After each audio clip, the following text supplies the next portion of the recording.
Bientôt de nouvelles mesures contre les véhicules hybrides rechargeables. Les véhicules hybrides rechargeables sont pointés du doigt et l'Union européenne envisage de renforcer les tests des émissions de CO2 de ces derniers.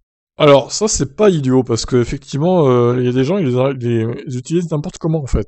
Ils les rechargent jamais quoi. Les hybrides plugins sont régulièrement pointés du doigt pour leur consommation réelle. Face à de multiples attitudes accablantes, l'Union européenne envisage de se mettre à la page et ça passerait par un durcissement des tests d'émissions de CO2 sur les voitures hybrides. Dès septembre 2020, l'Institut de recherche allemand Fraunhofer et l'International Council of Clean Transportation avaient étudié la question et révélé que les véhicules hybrides rechargeables consomment 2 à 4 fois plus que ce que les tests laissent penser.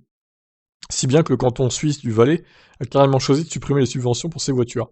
Tandis que chez nous, électriques comme hybrides, la prime à la conversion et le bonus écologique sont maintenus au même taux jusqu'au 30 juin 2022.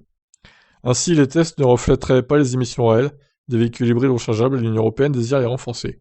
Pour cela, elle ferait évoluer le WLTP, à savoir la procédure d'essai mondiale harmonisée pour les véhicules légers, actuellement jugés trop indulgents envers les voitures hybrides rechargeables. Cette brèche donnerait naissance à des résultats plus flatteurs que la réalité. Cette évolution devrait voir le jour d'ici 2025, étant donné que ce processus seulement en cours demande du temps.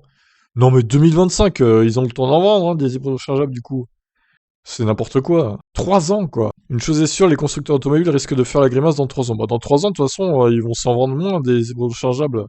Ça sera plus que des électriques, je pense. En 2025, les hybrides rechargeables vont chuter, hein, niveau vente, hein, c'est clair. C'est trop tard, ça arrive bien trop tard, tout ça.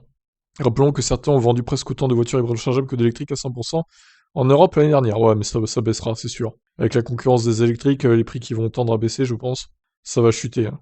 La consommation réelle des véhicules hybrides pourrait ainsi ne pas faire leurs affaires et ça pourrait leur coûter cher s'ils n'atteignent pas les objectifs d'émissions de CO2 fixés par l'UE.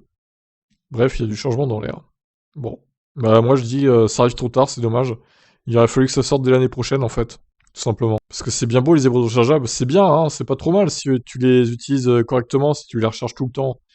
Mais si tu t'en fous de la recharge et que tu les utilises comme une essence traditionnelle, ça ne sert à rien en fait. Autant acheter une essence, hein. Bon, et ben voilà, sur ce je vous laisse réagir suite à ça, ciao.